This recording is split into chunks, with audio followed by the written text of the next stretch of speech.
तो लास्ट विडियोनी अंदर આપણે વિદ્યુત ચુંબકીય વિકિરણનો તરંગ સ્વભાવ જોયો હતો। તો મેક્સવેલે જણાવ્યું હતું કે જ્યારે કોઈ પણ વીજભારિત કણ દોલિત થતો હોય અથવા તો પ્રવેગિત ગતિ કરતો હોય ત્યારે એકાંતરે વિદ્યુત ક્ષેત્ર અને ચુંબકીય ક્ષેત્ર ઉત્પન્ન થશે। આ વિદ્યુત ક્ષેત્ર અને ચુંબકીય ક્ષેત્ર પ્રસરણ પામતા હશે, તરંગ સ્વરૂપે પ્રસરણ પામતા હશે અને એ તરંગોને આપણે કીધું હતું વિદ્યુત ચુંબકીય વિકિરણો અથવા તો વિદ્યુત ચુંબકીય તરંગો અને પ્રકાશ પણ એક વિદ્યુત ચુંબકીય વિકિરણ જ છે। તો આવી માહિતી આપણને મળી હતી કોના દ્વારા? તો મેક્સવેલના વિદ્યુત ચુંબકીય વિકિરણોના તરંગ સ્વભાવના આધારે, એની તરંગ થિયરીના આધારે। હવે આ જે તરંગ સ્વભાવ છે વિદ્યુત ચુંબકીય વિકિરણો, એના આધારે કેટલીક પ્રાયોગિક ઘટનાઓને આપણે સમજી શકીએ, જેમ કે વિવર્તન અને વ્યતિકરણ। તો વિવર્તન કોને કહેવાય? તો નડતરને કારણે તરંગના વળવાની જે ઘટના છે તેને વિવર્તન કહે છે। નડતરને કારણે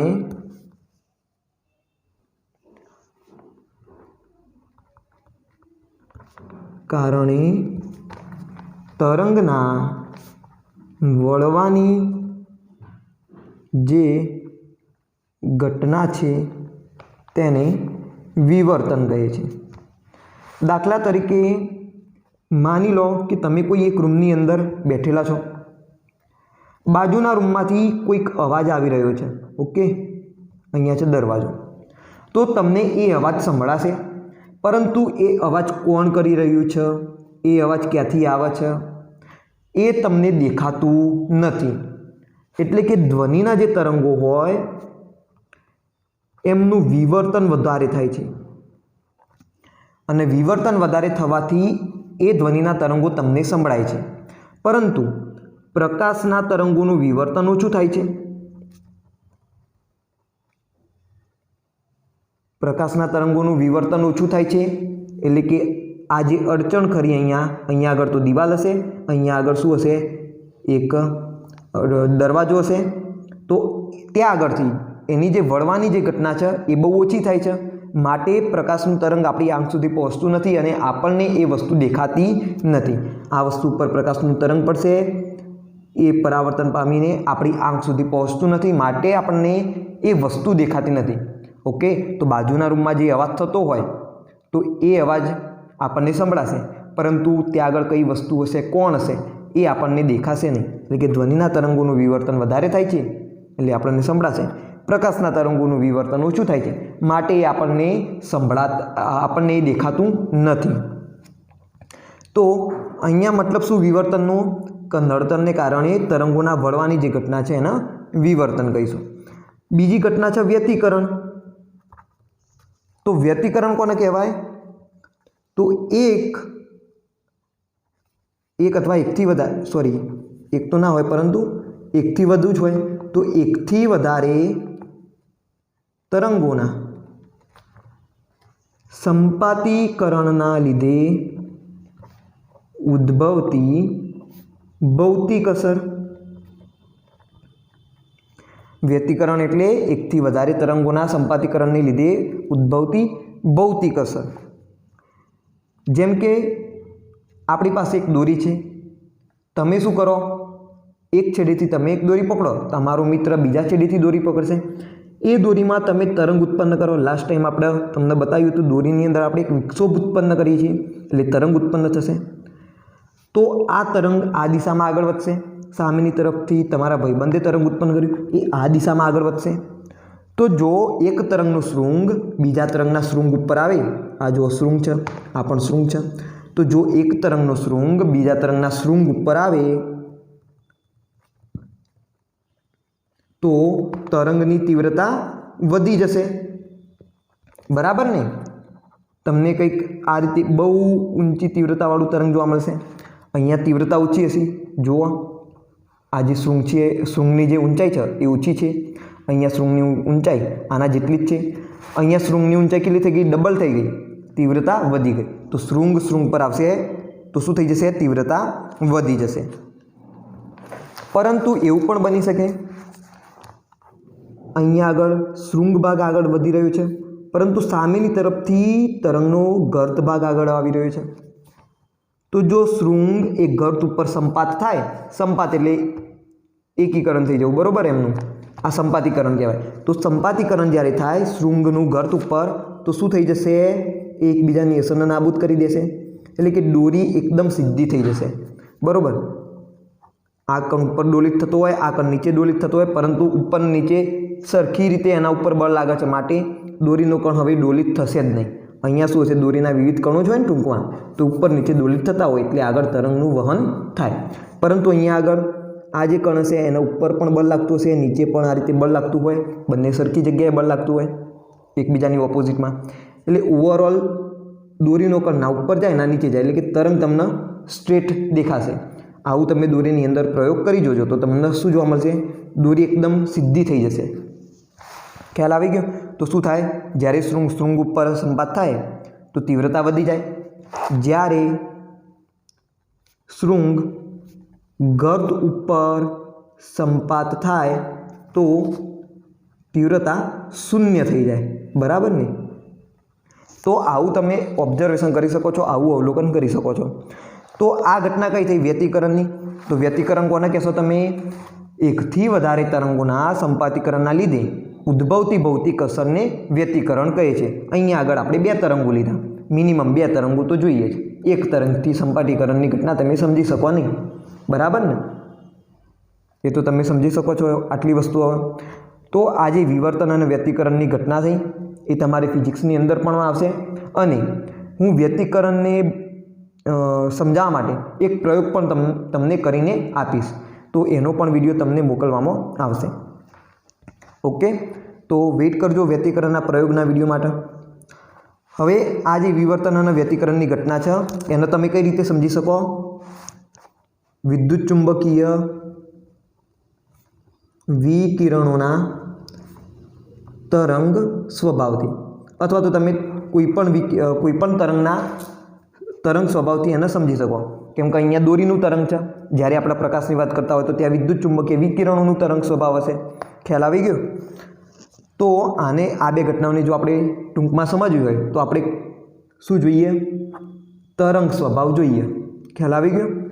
પરંતુ એવી પણ કેટલીક ઘટનાઓ હોય છે જેને સમજવા માટે વિદ્યુત ચુંબકીય વિકિરણોનો તરંગ સ્વભાવ નિષ્ફળ નીવડે છે। એવી ઘટનાઓને જો આપણે સમજવું હોય તો ત્યાં આગળ વિદ્યુત ચુંબકીય વિકિરણનો તરંગ સ્વભાવ ઉપયોગી થતો નથી। દાખલા તરીકે આપણે એવી ઘટનાઓની વાત કરીએ। પહેલી ઘટના જો લઈએ તો ગરમ પદાર્થમાંથી અથવા કાળા પદાર્થમાંથી ઉત્સર્જિત વિકિરણોનો સ્વભાવ। કોઈ પણ પદાર્થ જ્યારે ગરમ હોય તો એ શું કરતો હોય? વિકિરણનું ઉત્સર્જન કરતો હોય। ધારો કે આ પેન ગરમ હોય તો એ વિકિરણનું ઉત્સર્જન કરે। ઇવન કોઈ પણ તાપમાને આપેલો પદાર્થ વિકિરણનું ઉત્સર્જન કરશે, બરાબર? અત્યારે પણ આમાંથી શું થતું હોય? વિકિરણનું ઉત્સર્જન થતું હોય, બરાબર? તો એ વિકિરણનું ઉત્સર્જન થયું તો એ વિકિરણનો સ્વભાવ કેવો હશે? એ જો સ્વભાવનું આપણે અવલોકન કરવું હોય, એનો અભ્યાસ જો કરવો હોય તો વિદ્યુત ચુંબકીય વિકિરણોના તરંગ સ્વભાવથી એનો અભ્યાસ આપણે કરી શકીએ નહીં। તો આની જ પર ચર્ચા આપણે કરીશું। બીજી આગળ વાત કરીએ તો બીજું પણ એક અવલોકન છે। જ્યારે ધાતુની સપાટી પર વિકિરણ આપાત થાય છે ત્યારે ધાતુની સપાટી પરથી ઇલેક્ટ્રોન ઉત્સર્જિત થાય છે। આ જે ઘટના છે એ ઘટનાને ફોટો ઇલેક્ટ્રિક અસર કહે છે, અને જે અહીંયા ઇલેક્ટ્રોન ઉત્સર્જિત થયા છે એને ફોટો ઇલેક્ટ્રોન કહેવામાં આવે છે। તો શું થયું? કોઈ પણ ધાતુની સપાટી પર વિકિરણ આપાત થશે ત્યારે ધાતુની સપાટી પરથી ઇલેક્ટ્રોન ઉત્સર્જિત થશે, બરાબર? તો કેમ ઇલેક્ટ્રોન ઉત્સર્જિત થયા? ઓકે, એવો પણ પ્રશ્ન થાય। આ જે ઘટના છે એને શું કહેવામાં આવે છે? ફોટો ઇલેક્ટ્રિક અસર કહેવામાં આવે છે, અને અહીંયા જે ઇલેક્ટ્રોન ઉત્સર્જિત થયા એને ફોટો ઇલેક્ટ્રોન કહેવામાં આવે છે। તો આની પણ આપણે આગળ ચર્ચા કરીશું। તો આ ઘટના થઈ, એ પણ ઘટનાને આપણે વિદ્યુત ચુંબકીય વિકિરણોના તરંગ સ્વભાવથી સમજી શકીએ નહીં। ત્રીજી પણ એક ઘટના છે, ઘન પદાર્થોની ઉષ્માધારિતામાં થતું વિચલન તાપમાનનું વિધેય છે. તાપમાનનું વિધેય છે. તો આનો શું મતલબ થયો?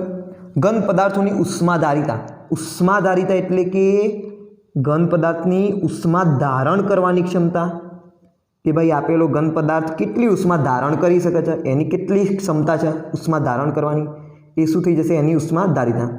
કરો બરાબર. આ ફક્ત સિમ્પલ જનરલ સામાન્ય તમને નોલેજ આપી ઉષ્માધારિતા વિશે. ફિઝિક્સની અંદર તમે આના વિશે ભણશો, ઉષ્મા ધારણ કરવાની ક્ષમતા. તો આ જે ઉષ્મા ધારણ કરવાની જે ક્ષમતા હોય એમાં થતું વિચલન કોના ઉપર આધાર રાખે? તાપમાન ઉપર આધાર રાખે. તાપમાનનું વિધેય એટલે કે તાપમાન પર આધાર રાખે છે. આ વિધેયનો એમ મતલબ થાય કે આધાર રાખવો. તો ઘન પદાર્થોની જે ઉષ્માધારિતા હોય એમાં ફેરફાર થાય, વિચલન થાય. એ વિચલન કોના ઉપર આધાર રાખે? તાપમાન પર આધાર રાખે. તાપમાન બદલાય તો એમાં થતું વિચલન પણ બદલાય. ખ્યાલ આવી ગયો? અને ચોથી ઘટના છે હાઇડ્રોજનના સંદર્ભમાં રેખા વર્ણપટ. હાઇડ્રોજનના સંદર્ભમાં રેખા વર્ણપટ. તો જેવી રીતે આપણે વિદ્યુત ચુંબકીય વિકિરણનો વર્ણપટ જોયો હતો, જે સતત હતો, બરાબર, એટલે કે શક્ય હોય તેટલી બધી જ તરંગ લંબાઈઓ એમાં આવી જાય. ઓકે, તો એને આપણે સતત કહીએ છીએ. તો એવી રીતે હાઇડ્રોજન જે તત્વ છે એ પણ રેખા વર્ણપટ આપે છે. તો એ રેખા વર્ણપટનો જો આપણે સ્વભાવ એનો જો આપણે અભ્યાસ કરવો હોય તો ત્યાં આગળ આપણે વિદ્યુત ચુંબકીય વિકિરણોનો તરંગ સ્વભાવ વાપરી શકીએ નહીં. કેમ નહીં વાપરી શકીએ એની પણ આપણે આગળ ચર્ચા કરીશું. તો આ જે 4 ઘટનાઓ થઈ એ 4 ઘટનાઓ આપણે વિદ્યુત ચુંબકીય વિકિરણોના તરંગ સ્વભાવથી સમજી શકતા નથી. તો તમે એમ પણ કહી શકો આ શું થઈ ગયું? વિદ્યુત ચુંબકીય વિકિરણોના તરંગ સ્વભાવનો એક મર્યાદા થઈ ગઈ. ખ્યાલ આવી ગયો? તો એમાંની આ પહેલી ઘટના વિશે આજે આપણે આ વિડીયોની અંદર ભણવાના છીએ. કઈ ઘટના છે? ગરમ પદાર્થમાંથી કાળા પદાર્થનું ઉત્સર્જન, એ વિકિરણનો સ્વભાવ. ચલો ટાઇટલ આપી દઈએ, ગરમ પદાર્થ અથવા કાળા પદાર્થમાંથી વિકિરણનું ઉત્સર્જન. વિકિરણનું ઉત્સર્જન અથવા તો ઉત્સર્જિત થતા વિકિરણનો સ્વભાવ. પદાર્થમાંથી ઉત્સર્જિત થતા વિકિરણનો સ્વભાવ. તો આની આજે આપણે ડિટેલમાં ચર્ચા કરીશું. ઓકે, હવે જુઓ, કોઈ પણ પદાર્થને જો તમે ગરમ કરો તો શું થાય? વિકિરણનું ઉત્સર્જન કરે. આવું આપણે આગળ પર ચર્ચા કરી ચૂક્યા છીએ કે 1850 આસપાસની અંદર વૈજ્ઞાનિકો શું કરતા હતા? આનો જ અભ્યાસ કરતા હતા કે કોઈ પણ ગરમ પદાર્થ હોય તો એ વિકિરણનું ઉત્સર્જન કરે છે. એ વિકિરણ કેમ ઉત્સર્જિત થાય છે, એ વિકિરણનો સ્વભાવ કેવો છે, એ બધા અવલોકનો એ સમયે કરતા હતા. જવાબ કોને આપ્યો? મેક્સ પ્લાન્કે આપ્યો. મેક્સ પ્લાન્કે 1870 આસપાસમાં એની થિયરી રજૂ કરી. એમાં શું કીધું એને? કે આ જે વિકિરણ અહીંયા ઉત્સર્જિત થાય છે એ બીજું કશું નથી પરંતુ એક વિદ્યુત ચુંબકીય વિકિરણ છે. શું છે? વિદ્યુત ચુંબકીય વિકિરણ છે. અને વિકિરણ કેમ ઉત્સર્જિત થાય એનો પણ જવાબ આપ્યો કે ભાઈ ડોલનો કરતા હશે કણો, એટલે એકાંતરે વિદ્યુત ક્ષેત્ર અને ચુંબકીય ક્ષેત્ર ઉત્પન્ન કરતા હશે, એ તરંગ સ્વરૂપે આગળ વધશે અને એને એનો પોતાનો વિદ્યુત ચુંબકીય વિકિરણોનો તરંગ સ્વભાવ આપ્યો. ખ્યાલ આવી ગયો? તો આવું મેક્સ પ્લાન્કે 1870 આસપાસમાં કીધું હતું. હવે આપણે એક્ઝામ્પલ તરીકે લઈએ, તમે કોઈ પણ ગરમ પદાર્થને જો ગરમ કરો તો એમાંથી શું થશે? વિકિરણનું ઉત્સર્જન થશે અને એ વિકિરણ વિસ્તાર ધરાવતી તરંગ લંબાઈ ધરાવતું હોય છે. વિકિરણ વિસ્તાર ધરાવતી તરંગ લંબાઈ ધરાવતું હોય છે. શું થશે? તમે પદાર્થને ગરમ કરશો, વિકિરણ ઉત્સર્જિત થશે અને આ વિકિરણને અનુરૂપ જે તરંગ લંબાઈ હશે એ એક નહીં હોય પરંતુ ઘણી બધી હશે. અહીંયા શું કહેવા માગું છું? વિસ્તાર ધરાવતી તરંગ લંબાઈ એટલે 10⁻⁸ એક્ઝામ્પલ તરીકે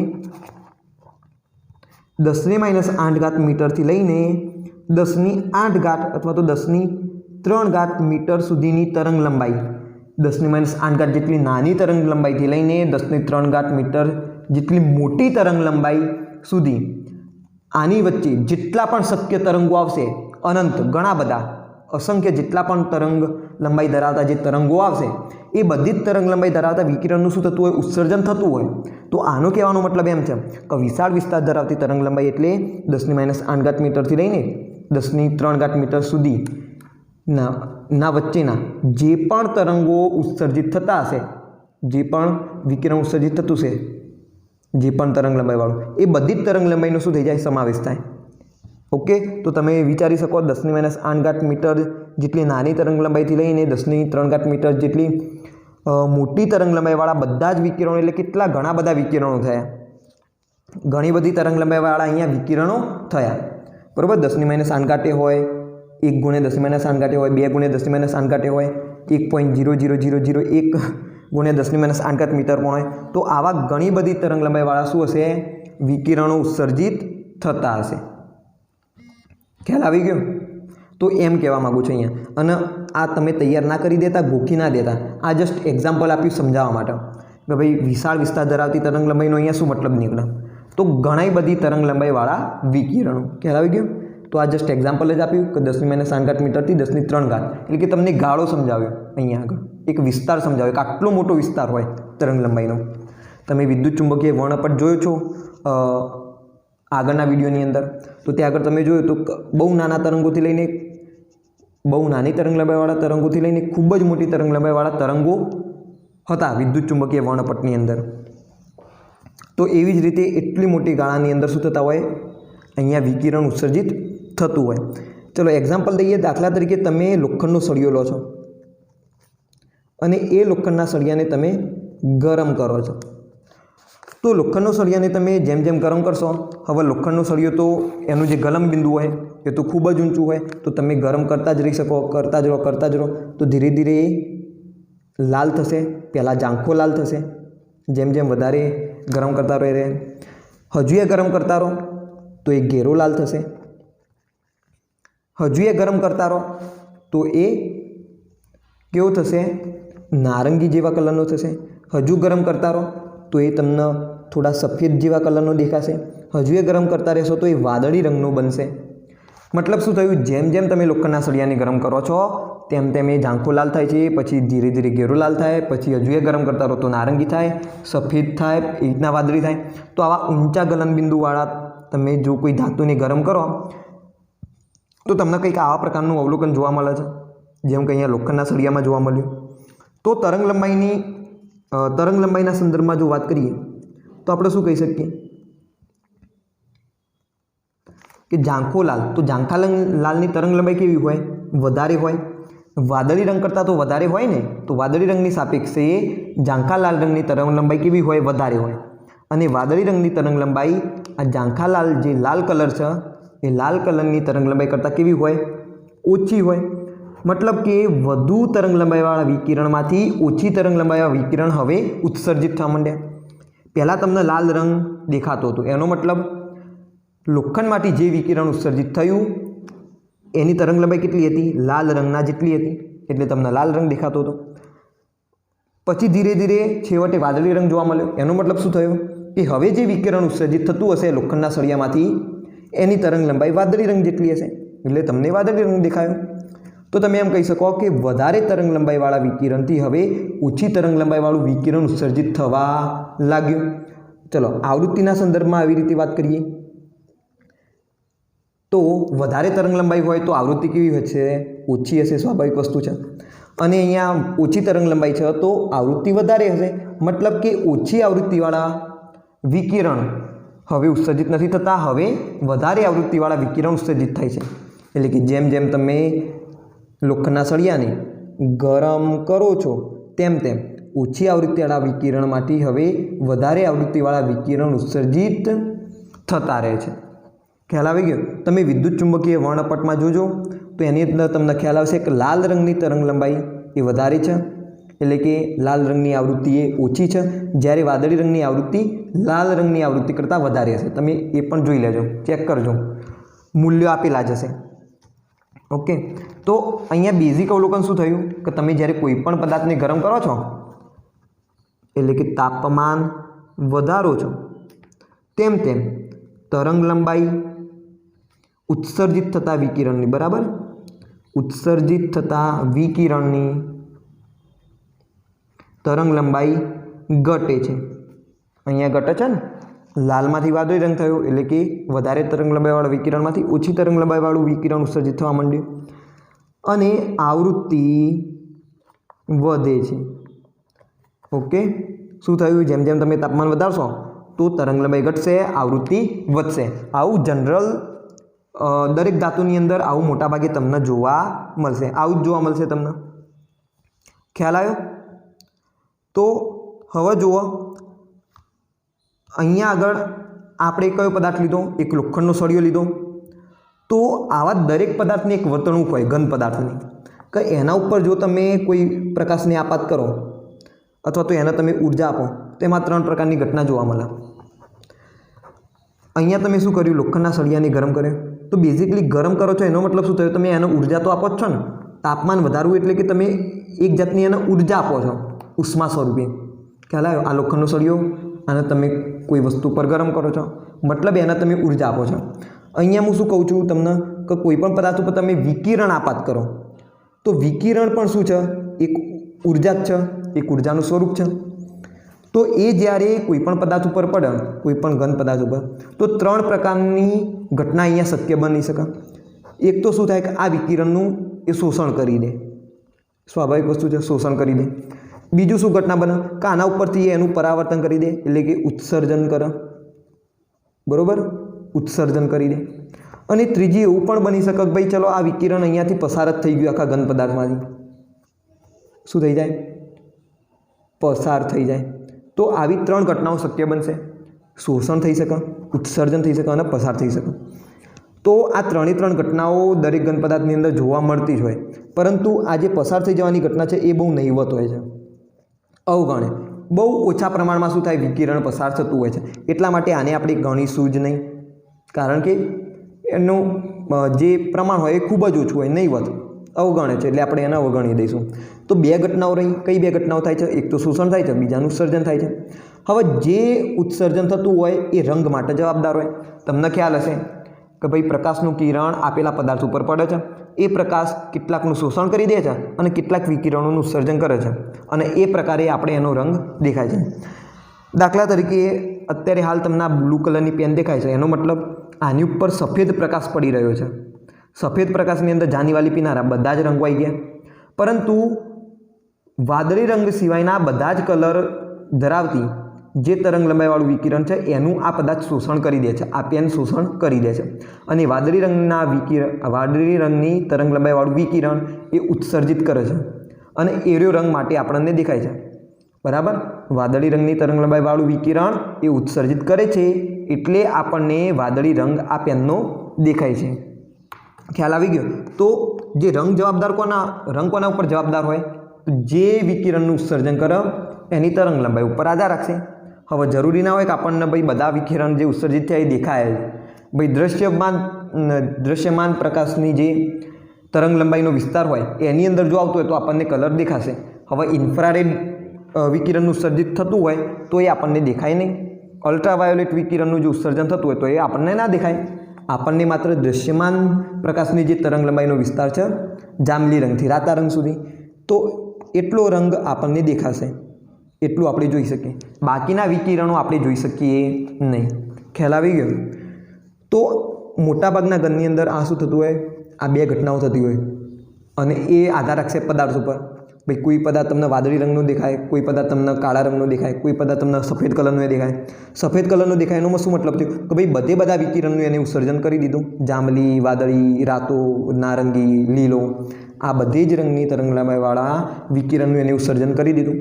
કાળો પદાર્થ તમે જુઓ તો એનો મતલબ શું થયો કે ભાઈ કાળો પદાર્થ જે હોય, જેમ કે અહીંયા તમને કાળો પદાર્થ દેખાતો છે, તો એનો મતલબ એમ થયો કે ભાઈ એ જાનીવાલી પીનારા એ સાથે કલરની તરંગ લંબાઈવાળા વિકિરણનું શોષણ કરી દે છે, બરાબર, ઉત્સર્જન પણ કરતો હશે, બરાબર, ઇન્ફ્રારેડ તરંગોનું પણ ઉત્સર્જન કરતો હોય છે, આ પદાર્થ પણ ઇન્ફ્રારેડ તરંગોનું ઉત્સર્જન કરતો હોય, પરંતુ આપણને દેખાય નહીં. તો એ કોના ઉપર આધાર રાખે? પદાર્થ ઉપર આધાર રાખે કે ભાઈ પદાર્થ કેટલાકનું શોષણ કરે, કેટલાકનું ઉત્સર્જન કરે. કોઈક પદાર્થ વધારે શોષણ કરે, ઉત્સર્જન ઓછું કરે. કોઈક પદાર્થ એવો પણ હોય શોષણ ઓછું કરે, ઉત્સર્જન વધારે કરે. ઓકે, તો એ કોના ઉપર આધાર રાખે? પદાર્થ ઉપર આધાર રાખે. તો અહીંયા આગળ આપણે સરળતા માટે એક કાલ્પનિક વિચાર કરીએ. હવે અહીંયા આપણે શું કોનો અભ્યાસ કરીએ છીએ? ઉત્સર્જિત વિકિરણનો અભ્યાસ કરીએ છીએ. હવે દરેક પદાર્થની વર્તણૂક તો અલગ અલગ હોય ઉત્સર્જિત વિકિરણ બાબતે. કોઈ પદાર્થ વધારે ઉત્સર્જન કરતો હોય, કોઈ ઓછું ઉત્સર્જન કરતો હોય. તો આપણે બધાનું ઉદાહરણ લઈએ, એની જગ્યાએ આપણે એક એવો પદાર્થ વિચારીએ કે જે શું કરતો હોય, એના ઉપર આપાત બધી જ આવૃત્તિવાળા, અથવા તો તમે તરંગ લંબાઈના સંદર્ભમાં પણ કહી શકો, એના ઉપર આપાત બધી જ તરંગ લંબાઈવાળા વિકિરણનું શોષણ કરી દે છે અને બધી જ તરંગ લંબાઈવાળા વિકિરણનું એ ઉત્સર્જન પણ કરે છે. આવો કાલ્પનિક આપણે પદાર્થ વિચારીએ આપણી સરળતા માટે, કે જેનાથી આપણે સરળતાથી અભ્યાસ કરી શકીએ. તો આપણે લખી દઈએ કે આદર્શ રીતે વિચારીએ કે આદર્શ રીતે એવો પદાર્થ વિચારીએ કે જે તેના ઉપર આપાત બધી જ આવૃત્તિવાળા વિકિરણોનું શોષણ કરે છે અને બધી જ આવૃત્તિવાળા વિકિરણોનું ઉત્સર્જન પણ કરે છે. જુઓ કેવો પદાર્થ વિચાર્યો કે જેની ઉપર આપાત થતી બધી જ આવૃત્તિવાળા વિકિરણો શું કરી દેશે? એ શોષણ કરી દેશે. એટલે કે 100% જેટલી પણ આવૃત્તિઓ છે એ બધી આવૃત્તિઓ શોષાઈ જશે. લાલ રંગની આવૃત્તિ હોય તો એ શોષાઈ જાય, કાળા રંગની આવૃત્તિ કાળો રંગની તો ના હોય પરંતુ જાંબલી રંગની આવૃત્તિ હોય તો એ તો શોષાઈ જાય. પછી પીળા રંગની આવૃત્તિ હોય એ શોષાઈ જાય. ધારો કે પારક્ત પદાર્થમાં પારક્ત કિરણ પણ આવતું હોય તો એ શોષાઈ જાય. ઇન્ફ્રારેડ આવતું હોય તો એ શોષાઈ જાય. વાયોલેટ અલ્ટ્રાવાયોલેટ આવતું હોય તો એ શોષાઈ જાય. ઇવન કોસ્મોસ રેઝ આવતું હોય તો એ શોષાઈ જાય. એટલે કે કોઈ પણ તરંગ લંબાઈવાળું અથવા તો કોઈ પણ આવૃત્તિવાળું વિકિરણ એના ઉપર આપાત થાય તો શું થઈ જાય? એ શોષાઈ જાય. બધી આવૃત્તિવાળા વિકિરણો શોષાઈ જાય. અને એવો જ એ પદાર્થ કયો છે? અને એ જ પદાર્થ શું કરતો હોય? પાછું 100% ઉત્સર્જન પણ કરતો હોય. આ શું વિકિરણ? એ બધી જ આવૃત્તિવાળા વિકિરણોનું શું કરતો હોય? પાછું ઉત્સર્જન પણ કરતો હોય. એટલે કે 100% વિકિરણોનું શું કરી દેશે? ઉત્સર્જન કરી દેશે. લાલ રંગનું ઉત્સર્જન કરતો હોય, જાંબલી રંગનું ઉત્સર્જન કરતો હોય, કોસ્મોસ રેઝ પણ ઉત્સર્જન કરતો હોય, રેડિયો વેવ્સ પણ ઉત્સર્જન કરતો હોય. બધા જ આવૃત્તિવાળા વિકિરણોને શું કરતો હશે? ઉત્સર્જન કરતો હશે. આવો જે પદાર્થ છે તેને કહે છે કાળો પદાર્થ. અને ઉત્સર્જિત વિકિરણને કાળા પદાર્થ વિકિરણ કહે છે. ઓકે, તો શું થાય? એવો પદાર્થ આપણે એવો આદર્શ પદાર્થ વિચાર્યો કે જે એના ઉપર આપાત થતી બધી જ આવૃત્તિવાળા વિકિરણનું શોષણ કરી દે છે તેમજ બધી જ આવૃત્તિવાળા વિકિરણનું ઉત્સર્જન કરે છે. આવા પદાર્થને કાળો પદાર્થ કહે છે અને કાળા પદાર્થમાંથી ઉત્સર્જિત વિકિરણને કાળા પદાર્થ વિકિરણ કહે છે. તો કાળો પદાર્થ રિયાલિટીમાં હોય નહીં. આપણે કલ્પના કરી, આપણે માત્ર વિચાર્યું કે ધારી દો, ચલો એવો પદાર્થ આપણે વિચારીએ કે જે શું કરે છે? બધી જ આવૃત્તિવાળા વિકિરણનું શોષણ કરી દે છે અને એનું પછી બધી જ આવૃત્તિવાળા વિકિરણનું ઉત્સર્જન પણ કરે છે. તો આ કેવો છે? એક આદર્શ પદાર્થ કહેવાય કે જે રિયાલિટીમાં હોય નહીં. રિયાલિટીમાં હોય નહીં. ઓકે, દુનિયામાં કોઈ પણ પદાર્થ કાળો પદાર્થ નથી. ઓકે, પરંતુ આપણે કાળો પદાર્થ બનાવી શકીએ. 100% કાળો પદાર્થ બનાવી શકીએ નહીં, પરંતુ એની નજીકનો કોઈ એવો પદાર્થ આપણે બનાવી શકીએ. જુઓ કઈ રીતે. શું લેવાનું? એક દડો લો. તમે માની લો કે એક તમે ગોળો લીધો, ટેનિસ બોલ જેવો. એમાં છિદ્ર પાડી દો, એક નાનું, ખૂબ જ અતિ નાનું છિદ્ર પાડી દો. અંદરની સપાટી કેવી રાખવાની? ખરબચડી રાખવાની. આ જે છિદ્ર છે એની એક્ઝેક્ટ સામે એક રેમ્પ જેવું, એક ઢાળ જેવું બનાવી દો આ રીતે. હવે શું કરો? આ છિદ્ર દ્વારા એની અંદર પ્રકાશ આપાત કરો, વિકિરણ આપાત કરો. બધી જ આવૃત્તિવાળા, માની લો કે બધી આવૃત્તિવાળું વિકિરણ થઈ રહ્યું.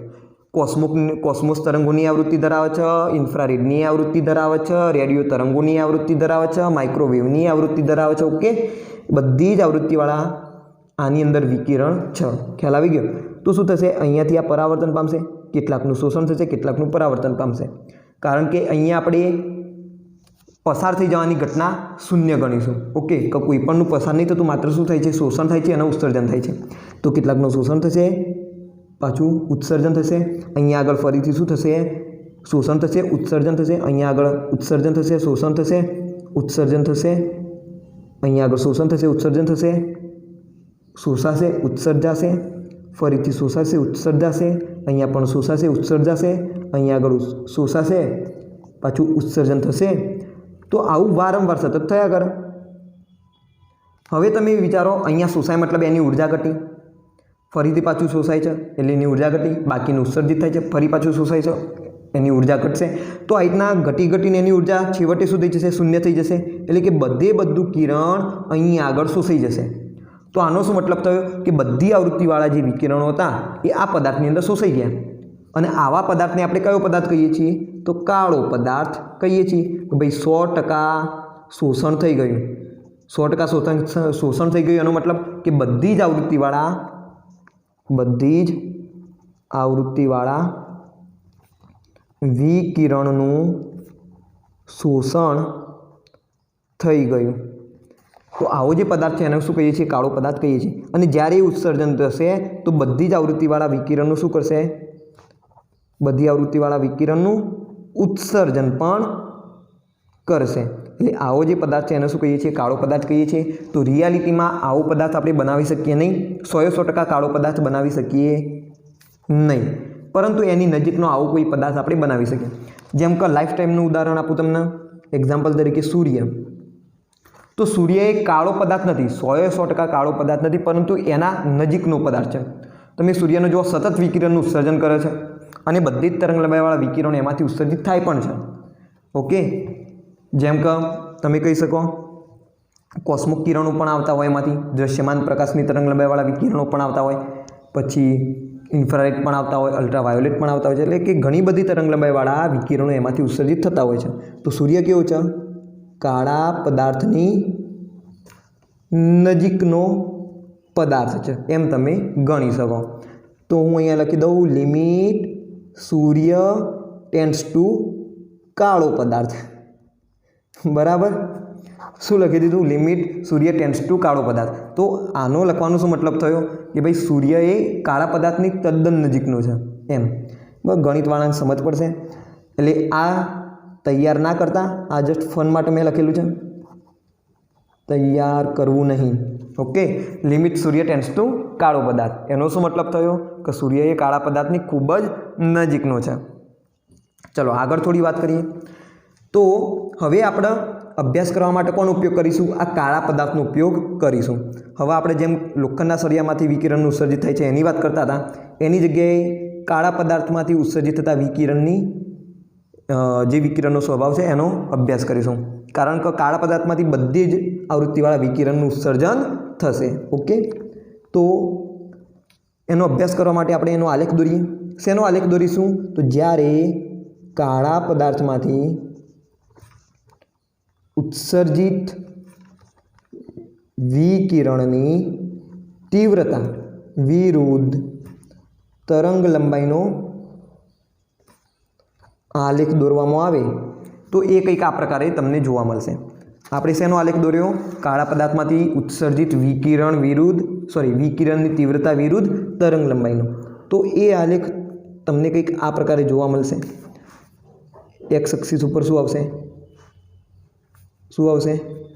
કાળો પદાર્થ તરંગ લંબાઈ આવશે. કાળા પદાર્થની તરંગ લંબાઈ આવશે. અહીંયા આગળ શું આવશે? કાળા પદાર્થમાંથી ઉત્સર્જિત વિકિરણની તીવ્રતા આવશે. વાયુ પણ. તો તીવ્રતા વિરુદ્ધ તરંગ લંબાઈનો આલેખ દોરીએ તો એવું તમને કંઈક આ પ્રકારે જોવા મળશે.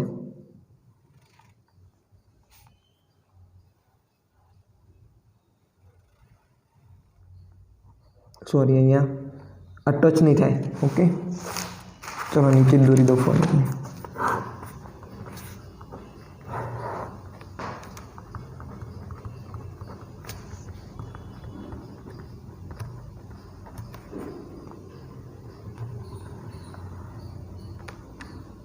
તો આ પ્રકારનો તમને આલેખ જોવા મળે છે.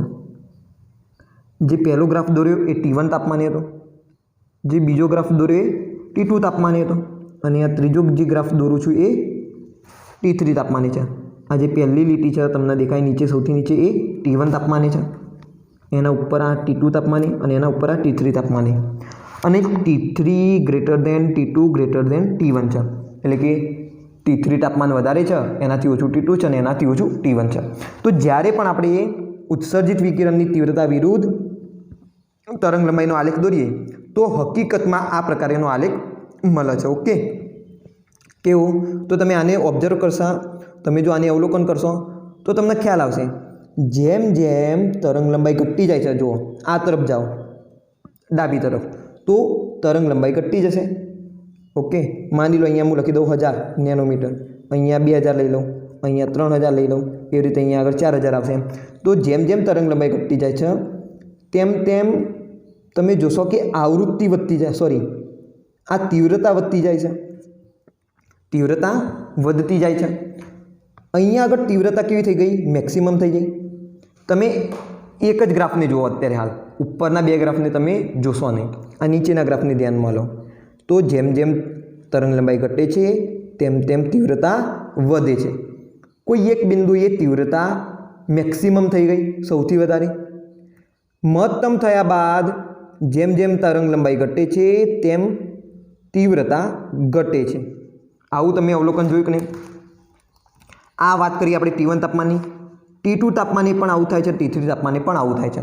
એટલે કે તમે ઇન જનરલ કહી શકો સામાન્ય રીતે કે જેમ જેમ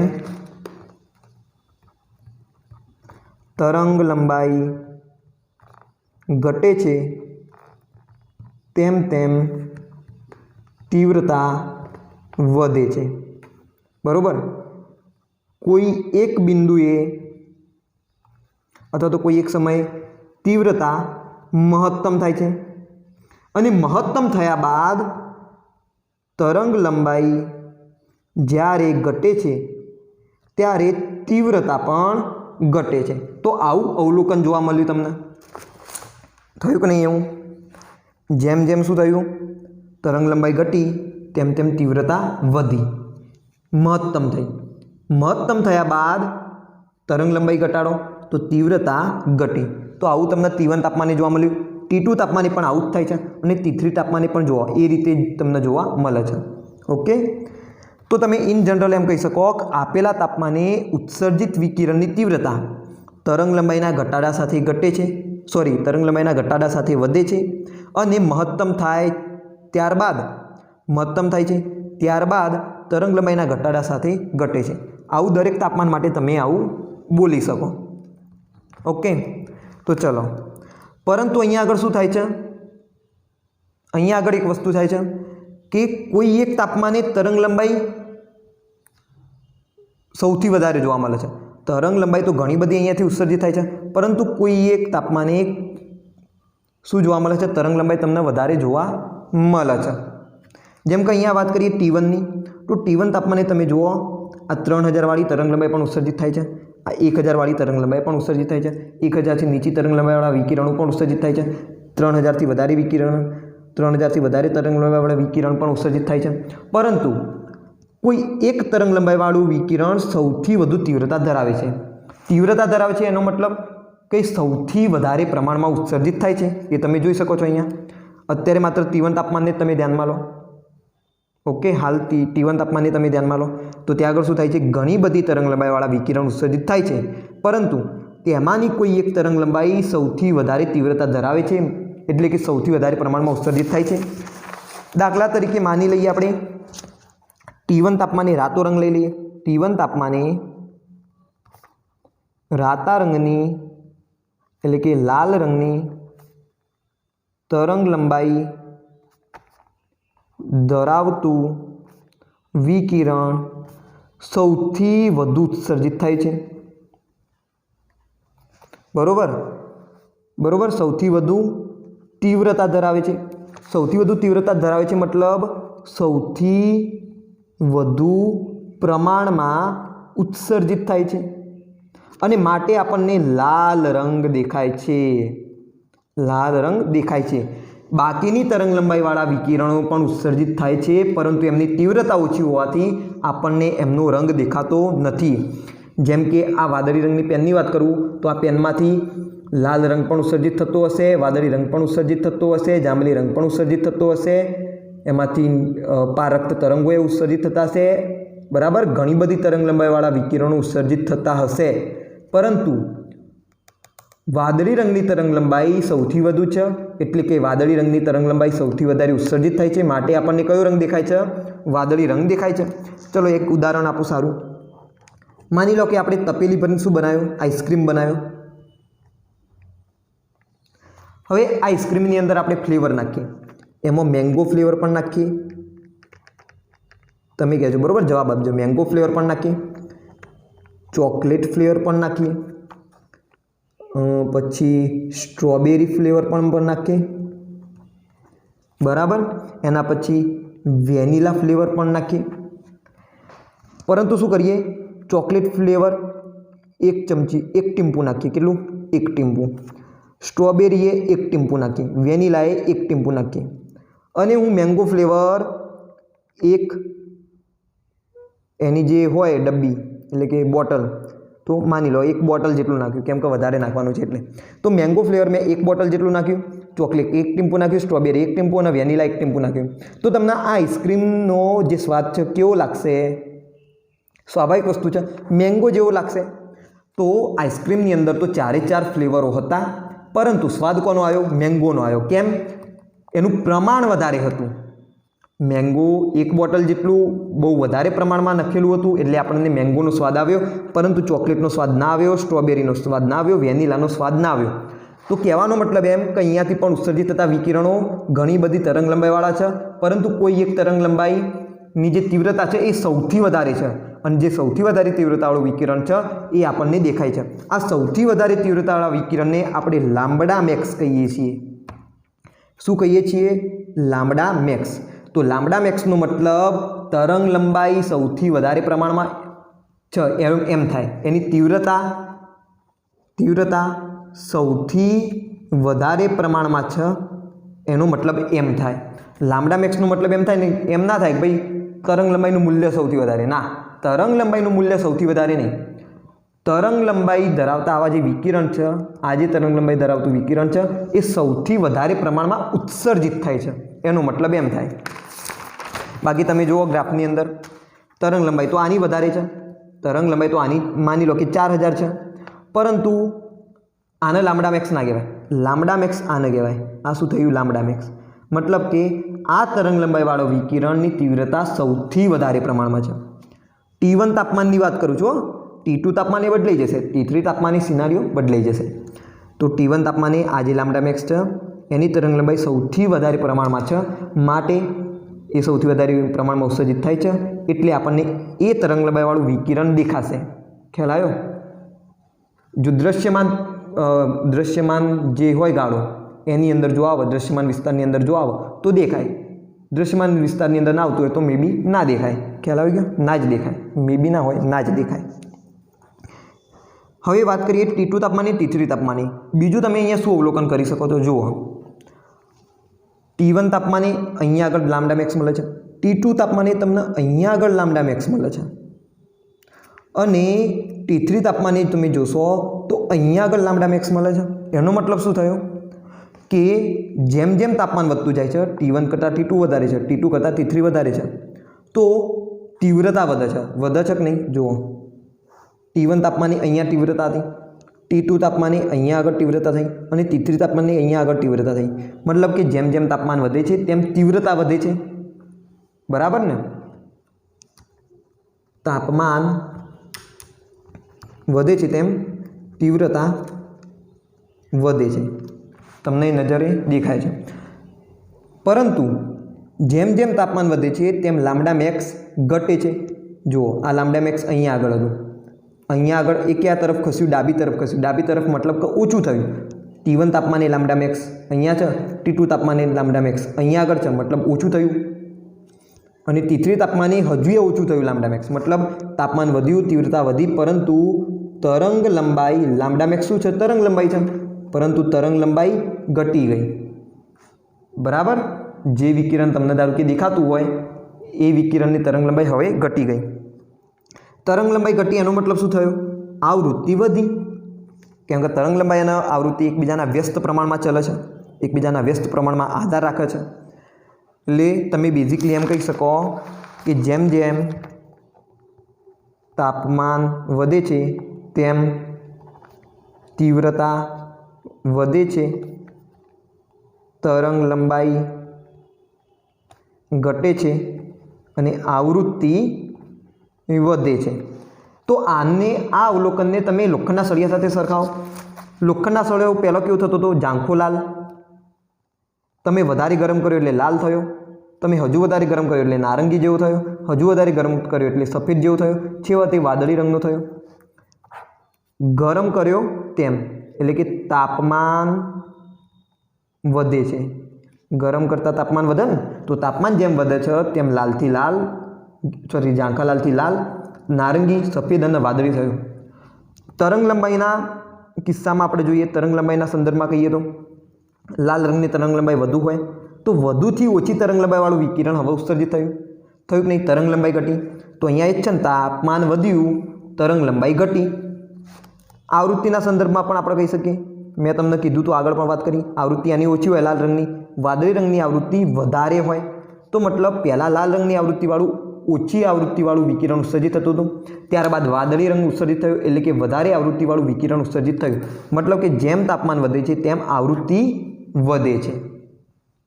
ઓકે, તો અહીંયા આગળ શું અવલોકન થયું કે જેમ તાપમાન વધે છે તેમ તીવ્રતા વધે છે, તરંગ લંબાઈ ઘટે છે, આવૃત્તિ વધે છે. આવું અવલોકન આપણને મળ્યું. અને આવું અવલોકન રિયાલિટીમાં જોવા મળે. જો રિયાલિટીમાં જોવા મળ્યું કે નહીં, લોખંડના સળિયાને તમે ગરમ કરો તો એની સાથે તમે સરખાઈ જોયું અને સાબિત પણ થઈ ગયું કે હકીકતમાં આવું તમને જોવા મળશે કે કોઈ પણ પદાર્થને તમે ગરમ કરશો, તાપમાન વધશે, એને તમે એમ પણ કહી શકો કે ઉર્જા તમે આપો છો, એટલે કે ઉર્જા વધી, તાપમાન વધ્યું, તીવ્રતા વધશે, તરંગ લંબાઈ ઘટશે અને આવૃત્તિ વધશે. ઓકે, તો આવું હકીકતમાં જોવા મળે છે. પરંતુ જો આની અંદર આપણે મેક્સવેલની વેવ થિયરી જો અપનાવીએ, મેક્સવેલની વેવ થિયરી એટલે કે મેક્સવેલનો તરંગ સિદ્ધાંત જો આની અંદર અપનાવવામાં આવે તો આપણને કંઈક અલગ વસ્તુ જોવા મળશે. જો મેક્સવેલ શું કહેતો હતો? મેક્સવેલ એમ કહેતો હતો કે જે પદાર્થ હોય એ સતત વિકિરણ ઉત્સર્જિત કરે છે.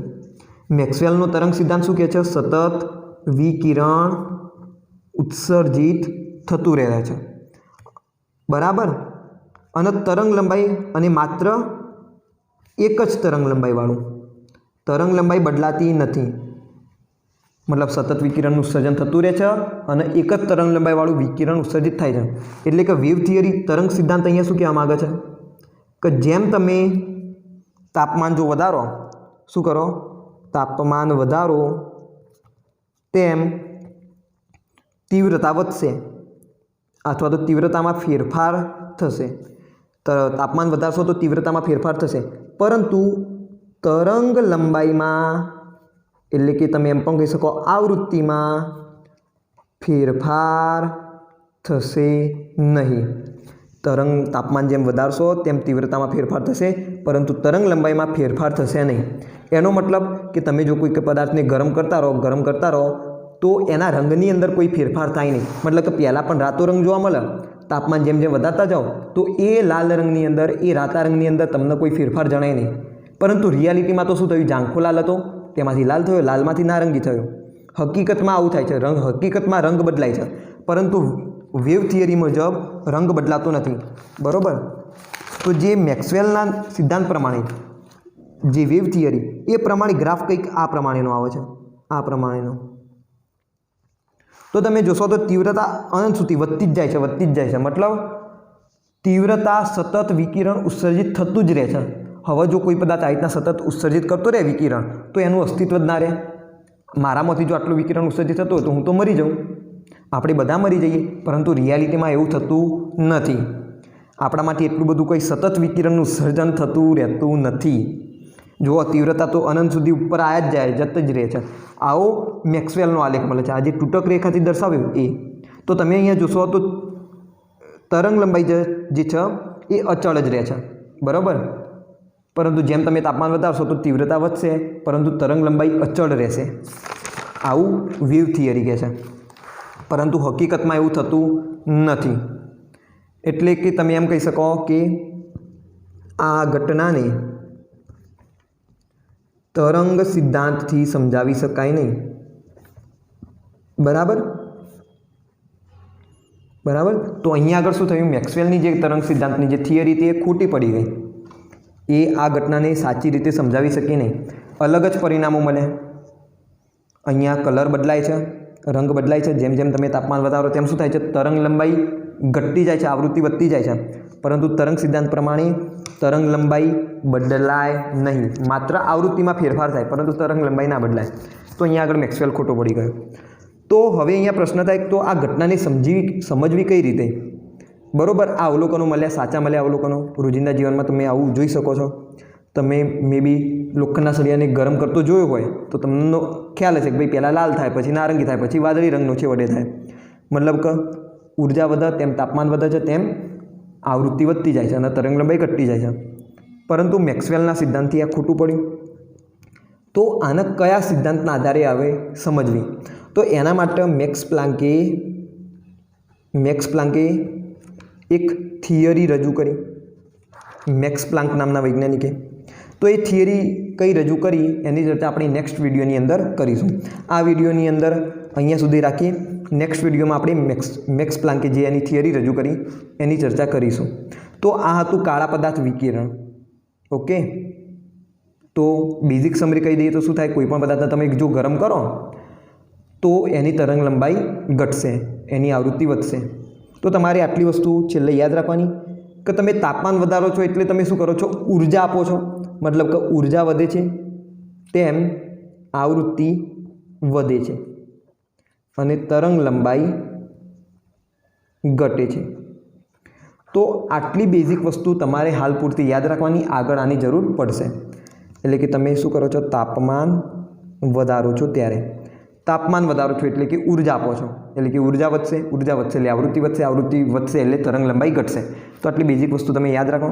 અને તમે એ પણ જોયું ને સાથે સાથે તીવ્રતા પણ શું થતી હતી, વધતી હતી. તો તીવ્રતા પણ વધે છે. ઓકે. આની જરૂર આપણે નેક્સ્ટ વિડીયોની અંદર પડશે અને નેક્સ્ટ વિડીયોમાં આપણે પ્લાન્કની થિયરીની ચર્ચા કરીશું. તો આઈ હોપ કે તમને ખ્યાલ આવી ગયો હશે. જો કોઈ પણ પ્રકારની ક્વેરી હોય, ના સમજ પડી હોય તો તમે કમેન્ટ બોક્સમાં બેઝિઝક કમેન્ટ કરી શકો છો. ઓકે. તો આ વિડીયોની અંદર માત્ર આટલું જ.